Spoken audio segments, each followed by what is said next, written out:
Hey everyone, how you doing? This is Amon Green, Green Bay Packers all-time leading rusher, and you're watching Packers Total Access Live, your daily source for Packer content. Go Pack, go!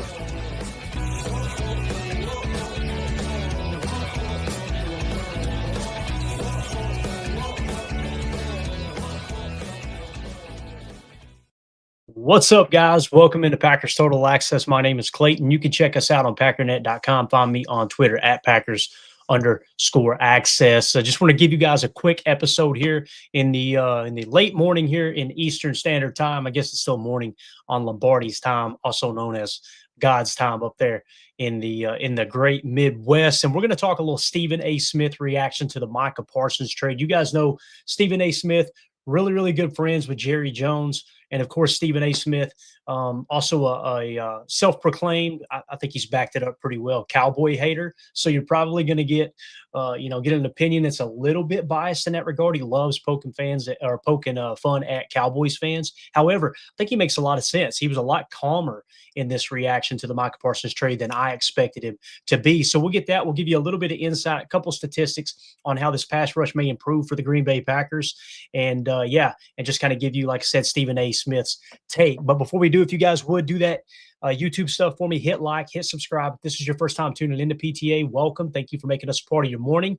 Listen, we're not experts here. We're not insiders. We're not media members. We're fans just like you, talking Packers on the daily, doing pregame shows, postgame shows, in-depth analysis. We're doing film breakdown. If you guys tuned in last night, you obviously seen the Micah Parsons Chalk Talk, where we broke down his top plays of 2024 to kind of give Packer fans a little preview on what they're getting here more recently from Micah Parsons. That was a real fun watch there. So if you guys haven't seen that, you can go back. I'll try to link it to the backside of this video so you can find it very, very easily. So if you're looking for that type of content, click subscribe. Make sure you also hit that bell icon so you're notified every time we go live here on PTA. So let's get to it. The man of the hour, Stephen A. Smith, the absolute master of trolling Cowboy fans. Listen, I've got the volume cranked all the way up on this, so you may have to turn your televisions up just a little bit, and hopefully you can hear it okay. This was Stephen A. Smith on First Take, reacting to the Cowboys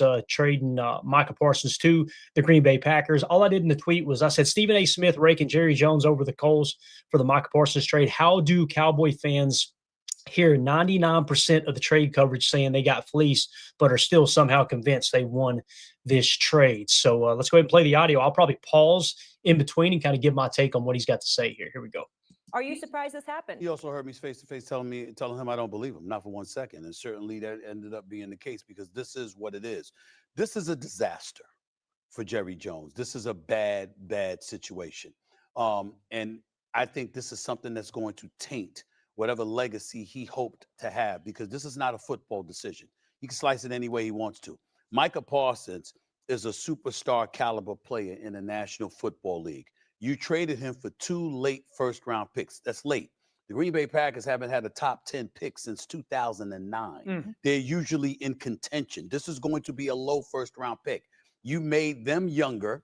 You made them better defensively. Okay, so you take those things into consideration, and they're within the NFC conference. You know what? If you're going to trade Micah Parsons, trade him out of the conference, or trade him to somebody like New Orleans or somebody like that. You don't trade him to a Green Bay Packers team, who, by the way, is the last team to whip your ass in the playoffs. When you were in the playoffs, the people that bust your tail was the Green Bay Packers. And so the reason why this is kind of something, Cam and Dio, that's going to taint Jerry Jones is because in the end, we're all looking at it and we know this is not purely a football decision.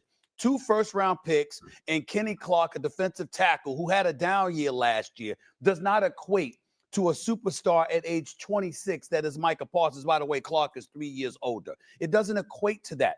If you had made this deal in March and opened the floodgates to everybody, then there's no question that you would have had a better deal offered to you than the deal that you just agreed to. Last year with Let me pause there a second. What he said about Kenny, I think, is very, very true. Okay, listen, Kenny Clark, we've been very vocal.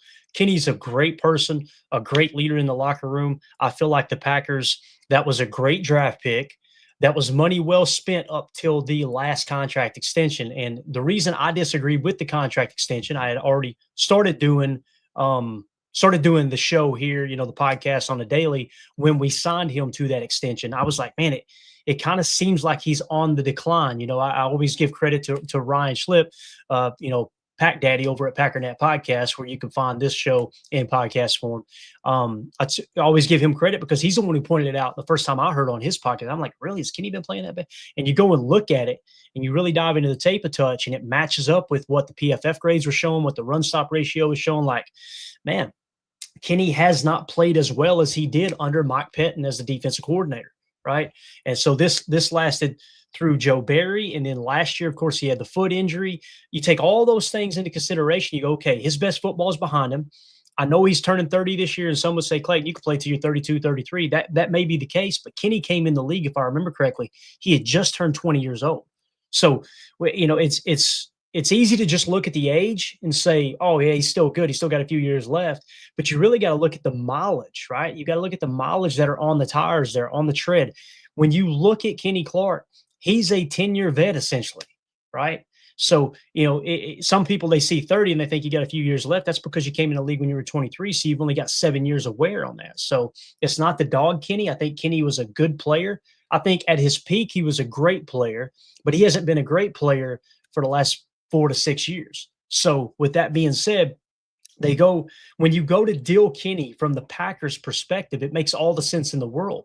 You want to get rid of a player 1 year too early rather than 1 year too late. The cap hit jumped tremendously next year. So I didn't see any scenario where Kenny was going to be back on the roster unless he agreed to take a pay cut next year. So you kind of offload that, you absorb the cap penalty that accelerates to this year, and now you wipe the books clean next year of Kenny Clark's contract as Micah Parsons' contract starts to inflate a little bit, although it's still, his cap number still under $20 million next year.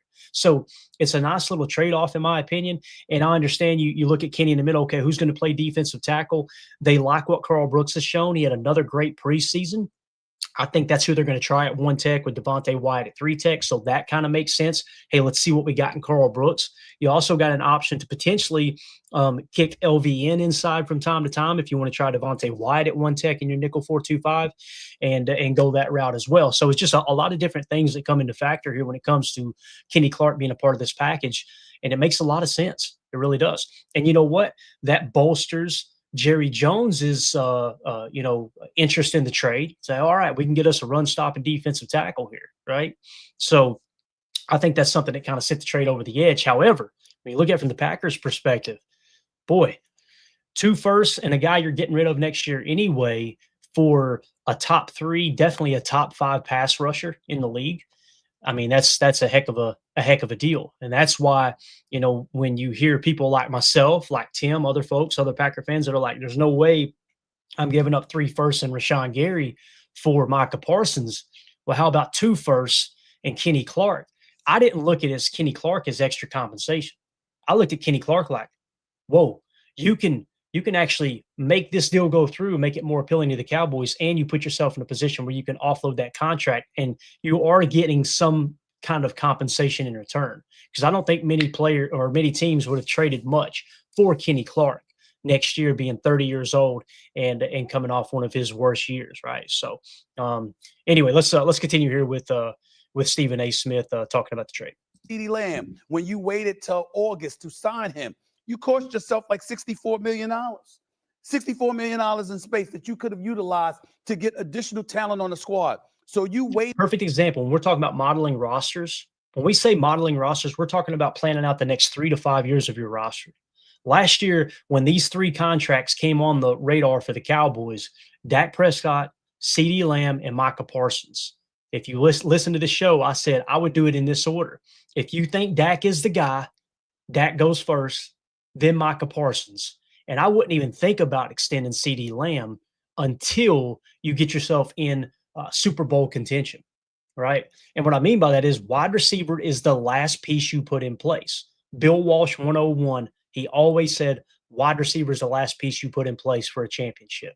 So Jerry, if you look back, he kind of did it backwards, right? I mean, I think he signed Dak first, then he did CeeDee's contract before trying Micah Parsons. He should have went Micah Parsons. That way, imagine if you're in this scenario for the Cowboys and you end up extending Micah Parsons, you've got Dak Prescott, whether you guys in the chat or me or anyone else agrees or disagrees whether he's the quarterback of the future, your organization, your scouting department's got to make a determination. Is Dak Prescott the guy, right? If that's the case, then you now have quarterback, tier 1 position of importance on offense, edge defender, Micah Parsons, tier 1 position of importance. Those are locked in as cornerstones for your franchise moving forward. And then you make a decision on, why don't we deal CD Lamb and get draft picks? That would have been the better play. And what's crazy, and I think Stephen A. Smith talks about it here as well, they trade for George Pickens. So they didn't just go backwards. They doubled down on it and actually sent draft compensation for another wide receiver, right? Which tells me maybe they truly thought the Super Bowl window was open, and then they realized, oh, we really screwed the pooch here. What's really wild, and we'll see if Steven mentions it in this clip or if it was another one, guess who is the agent of George Pickens? It's David Mulugeta. Literally the agent that Jerry Jones said David Mulugeta just told him to take that contract and stick it up his ass. So he traded for a player who's got the same agent at Micah Parsons, and then literally 6 months, 12 months, however long ago the trade was, he pisses off that agent. You think that George Pickens is going, oh boy, is this where I'm going to be? My agent absolutely hates Jerry Jones. It's just an absolute cluster, absolute cluster. Here we go. Waiting and waiting and waiting. That's not new to us. That's bad, but it's not new to us. What's new to us is that this was clearly not for football reasons. This was because you thought you had a handshake agreement with a young man that was basically pleading with you, talk to my representation, and you ignored him. And by the way, it's the same agent you're going to have to deal with when it comes to George Pickens if you want to re-sign him, assuming he plays lights out and he's somebody you want to keep on your roster because he's got the same agent as Micah Parsons. All of these things that you take into consideration for Jerry Jones to make this move, I mean, for me personally, it doesn't bother me. This is going to give me more stuff to laugh about. But on this particular morning, I don't like to see Jerry put himself in this kind of position. It looks very, very bad. This is not a good day for the Dallas Cowboys. And again, you could tell that Stephen A. Smith was kind of coming from a direction of he wasn't like trying to pile on Jerry there. You could tell they got kind of this friendship, right? Jerry's been very vocal about that. And although Stephen A. Smith is constantly, and I mean constantly, trolling Jerry Jones, you could tell there's a mutual respect there, right? So it almost sounded painful for Stephen A. Smith to have to say what he just said, and the fact that, man, Jerry really, really screwed this up. Let's go to the chat real quick. Guacamole, that's some good-looking table-side guac there, by the way. Parsons actually had a better run defense score than Kenny last year. I'm pretty sure that's positive. That's a fact. That's true. I want to say that he graded out in the 60s and Kenny was in the 50s. Now, here's the thing you got to be careful with there. My favorite bowl of guacamole is you got to look in terms of deployment, right? What was Kenny asked to do on the Packers roster? And it was kind of odd to us because I expected him to play more 3-tech, right? And have him in more pass rushing situations. He played a whole lot of 1-tech, both in our base, mostly in our nickel 4-2-5. And when you noticed on the tape, he was doing what we refer to here as a touch spy. You're in the A gap in between the guard and the center. Ball snap, you engage with both the guard and the center, and you're not rushing the quarterback. You may get a little push and try to sell them on the fact you're rushing, but your eyes are in the backfield watching the running back. You're really controlling 2 gaps out of a 4-3 front or a 4-3 roster build, right? So it's somewhat of a hybrid front where everybody else is 1 gap, but you're in a 2 gap. And I was watching that going, well, that's why Kenny isn't getting any pressure. He's not truly rushing the quarterback. What are they doing, right? And then you find out at the end of the season, you guys remember I questioned this all year going, that's a touch spy. So I guess they're looking at Kenny like they're going to double team him anyway, throw him in the 1-tech. You get a +1 hat count by occupying 2 blockers on 1 defender, and you're taking away scrambling / rushing lanes for both the running back and these mobile quarterbacks. Then we find out at the end of the year what happened. Kenny had a busted up foot, right? A broken foot or whatever it was he played with all year. So I love the move there that with 97 in the lineup, you know the offensive line is going to go, hey, that's that guy. When he's on. He can be a game wrecker too. Let's make sure we take him away from the interior pass rush. And they were just feeding right into that. Well, that's gone this year, right? However, many people like to say that Micah Parsons is bad at run defense. I've been very vocal. It's not his superpower, but make no bones about it. He's not bad at run defense. And it's one of the reasons why I was so hesitant when people were saying trade Rashawn Gary and picks for him. If you traded Rashawn Gary, you're removing your best run defending defensive lineman, right? And you're adding a player whose strength is pass rush, but definitely not run defense. It's not his strength. That's not what he does the best. So you would basically reduce your run defense and improve your pass rush. Well, to me, we're going right back to the old days of the 49ers running all down our throat in the playoffs, right? So all those things come into factor. All those things, they matter. They really, really do. And again, if you're worried about the run defense now that Kenny's gone, remember what I just said. Guys, Carl Brooks can do what Kenny did last year. Carl Brooks can hold the point of attack in the one tech, which, by the way, he played a lot of nose when they brung him in. Now, when they were in a 4-3 base, whether it was an under or an over with the jam front, they would definitely put TJ Slayton in there. Don't get me wrong. But if you're in your nickel 4-2-5, 70 to 75% of your defensive snaps, and you put Carl Brooks in that one tech and let him basically rush the A gap, whether it's on the left or the right, he's going to occupy the same double team that Kenny did. And if they fan out, I have a lot of faith in Carl Brooks to be able to win one-on-one, whether it's with the center or a guard in the pass rush. So I'm not concerned about that. I'm not overly concerned about the run defense, but I think it is a great point, Guac, that hopefully you don't mind me calling you Guac. I think it's a great point that you've got to acknowledge Micah Parsons had a better run defense grade than Kenny did last year. But you got to take into consideration all the different details. And again, that touch spot played a big role in that. So let's take a look at this graphic. We hit it last night. I want to touch on it again real briefly here. A pressure rate on first and second down, i.e. not pass rush down since 2021. All those media members that continue to hate on Gary, they now use it like, well, see, we traded for Micah Parsons because Gary sucked. Could not be further from the truth. One of the things they said last year, which I scoffed at, was a stat got dropped that Rashawn Gary was one of the most effective pass rushers on third downs. And the media members rolled their eyes and said, well, of course, that's when it's a passing situation. Of course, you're going to be better there. Not even taking into consideration that you're comparing apples to apples across the entire league. Well, look at this statistic right here. Pressure rate on first and second down. So their whole argument that Gary was really bad on first and second down was a myth. Nobody took the time to look up the stats, but here they are. Look at the pressure percentage on first and second downs. Micah Parsons led the league at 15.3%. Second is Trey Hendrickson, 11%. Myles Garrett, 10%. Nick Bosa, 10%. Max Crosby, 10%. Jadeveon Clowney, 10%. Von Miller, 10%. Greg Rousseau, 10%. Aiden Hutchinson, 10%. Leonard Floyd, Khalil Mack, both at 9%, along with Zadarius Smith and Andrew Van Ginkel. And look who's next on the list.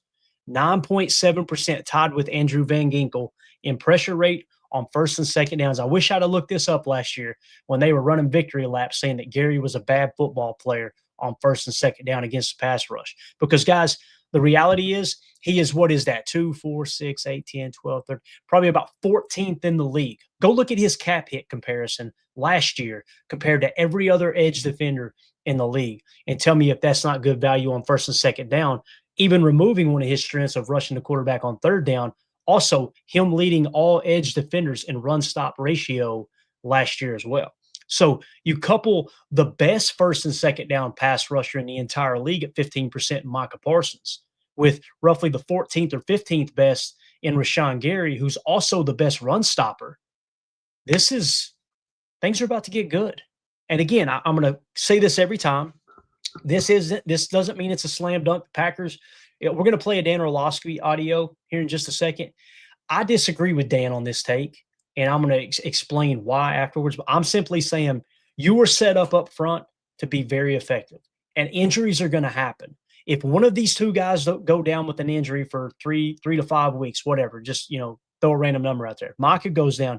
You still feel good about where we're at because we proved last year you're second in yards per carry allowed, i.e. run defense. You're second in the league in that, and you were 8th in sacks last year.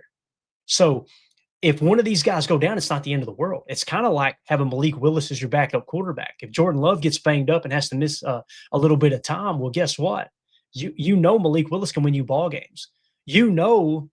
Micah Parsons and LVN can get the job done if Gary misses, significant time. Gary and LVN can get the job done if Micah Parsons misses some time.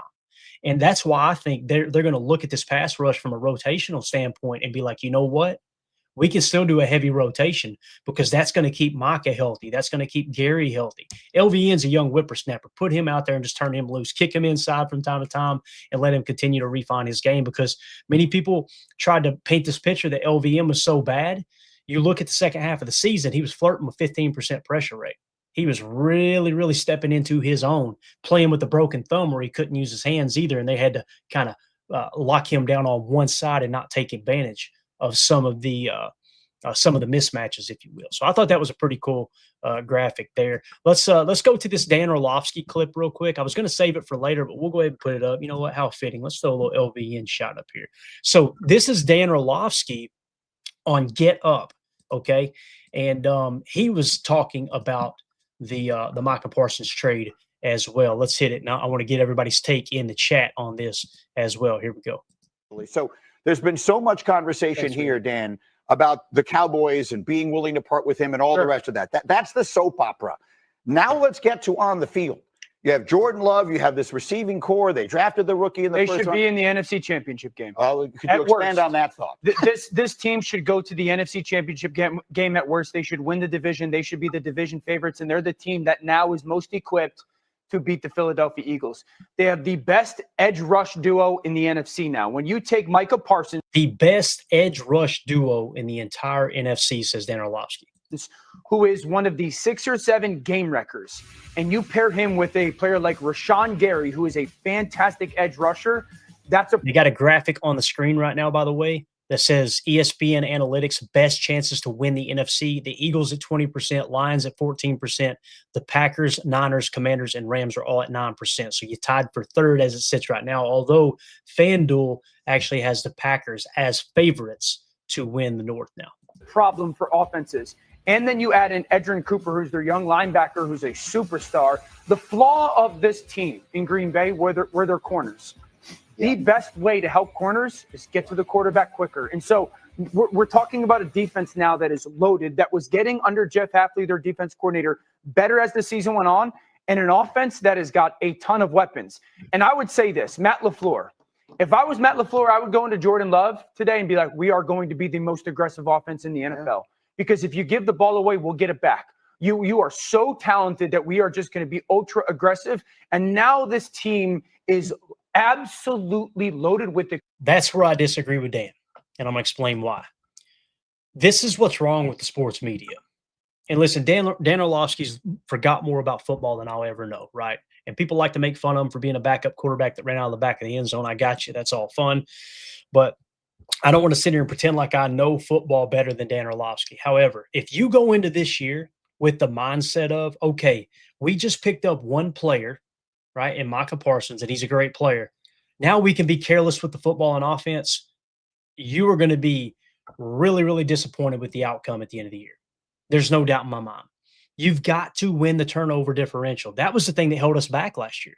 We showed out of the 5, whatever it was, the 5 losses within the division, the NFC North, I think it was 3 to 4 of those 5 losses were decided because of a horrible interception or a fumble, i.e. not protecting the freaking football. So now you think you can just go in and be, and just be careless with the football. That's absolutely crazy. Now, if you're talking about calculated risk, like, hey, on this drive here, we now have a little bit better defense with one player. And I love what Nick said here. One player isn't going to automatically get you or make you get to the NFC Championship game. Could not agree more, Nick. I think that's a solid point, man. But if it means you can take an extra shot or two, if that's what Dan's saying, and he didn't specify after that comment, right? If it means, all right, you know what? We feel really good about our defense. Let's go out on first down this drive and just have a shot play call, which means max protect, couple guys going deep, throw a little play action in, get the safety in the box, make them go single high with the safety in the box to protect against the run, play action fake to Josh Jacobs, and go over the top to whichever guy has the best leverage. I can kind of understand that, but to think that you can just now be careless with the football is absolutely insane to me. So that's one thing I would say I disagree with Dan on. The other stuff I definitely agreed on. So that's, like I said, just kind of a little bit of I don't know, a little bit of an update on what the media is saying. I still haven't found anybody in the media that thought the Cowboys came out better than the Packers in this trade, which is really, really mind-boggling to me because when you looked at Jerry potentially making this trade, the reason I didn't think it was going to happen because I thought you were going to have to sell the farm to get him. And the fact that you were able to do it for 2 firsts and a player you're getting rid of anyway, unbelievable, man. So really, really like the way that's lined up here. Chase in the chat, good to see you, buddy. He says, hey, Clayton, would you line Parsons up in a 7-tech or over the tackle directly? The answer is yes, Chase. You want to move Parsons around. You want to, and that's going to come in terms of deployment for Micah Parsons this year. It's going to depend on what team you're facing, what's their injury concerns at the time. Are they missing a tackle on one side? What have you? Schematically, do they like to run weak side or strong side? All those things are going to come into play. Do they like to go outside? They like to run stretch plays, outside plays, or do they like to run between the tackles? As what we call a downhill. All that comes into play on how you're going to line him up. And I think there's going to be times you see him in a 7. There's going to be times you see him in a 5. There's going to be times you might see him in a 4-eye. And there's damn sure going to be times where he's playing joker, standing up over the center. I think you'll see a little bit of that in some of our dime sets, and you can get really creative there. I think there's also a chance that in our nickel 4-2-5 occasionally, if LVN has taken the step like he seemed to shown in preseason and in camp, if that's the case, there's going to be times that you want to pull Quay Walker out of the nickel 4-2-5, put Micah Parsons and Edgerrin Cooper with a double barrel A-gap mug, right? That double A mug where they're going to be lined up in the A-gap. And then you've got your defensive tackles in a double 4-eye, your edges in a wide 9 with LVN and Gary. And boy, oh boy, where's the rush coming from? You could potentially drop LVN into coverage and fire everybody off the other side. Let him quick little jab step, get back to his curl flat or his curl flat or his hook curl. And he's got the wingspan to bat those passes down. Now, all of a sudden, you've gained +1 in the hat count because the tackle was planning on blocking him. Everything fans right. And you've got a huge mismatch. Imagine Edgerrin Cooper and Micah Parsons occasionally, not every play, running some kind of twist in the middle, right? Like that twist fire out of the inside linebacker position. There's a lot of things you can do, man. It's going to be very, very interesting. So to answer your question, Chase, I think they're going to line him up in a lot of different places. I think he's mostly going to play edge, which will consist of a 5, 7, and 9 tech the majority of the time. But there's going to be times they kick him inside and they make him play joker and stand up in that A-gap. So it's going to be really, really interesting to see how they end up using it. But I want to hear from everybody in the comments. Let me know what you think about what Stephen A. Smith said, about what Dan Orlovsky said, and any of the comments that I've had here. Let me know your take in the comments. We're going to be going live tonight at 6:30 p.m. Central Time for PTA Live. If you guys have never tuned into that, make sure you subscribe. Make sure you click the bell icon so you're notified every time we go live. And that's our daily show for the most part. We do that show every single day. It's just a bunch of Packer fans in here talking Packers and breaking it down. Guys, we are officially stepping into Lions Week. So we're going to go ahead and take an early preview look and also cover any news that may drop between now and then. That's going to pertain to not just the Packers, but the NFL and more specifically Packers versus Lions. We're going to give you a PFF preview and kind of show you an illustration of what the lineups look like over top of each other. It's going to be a lot of fun. So you guys make sure you hit that like, subscribe, and click that bell icon so you're notified when we go live. Appreciate everybody tuning in. Let us know in the comments what you think about what Stephen A. Smith had to say. As always, let's go out and be the change we want to see in the world. And go Packers. Here we go. Bye, guys.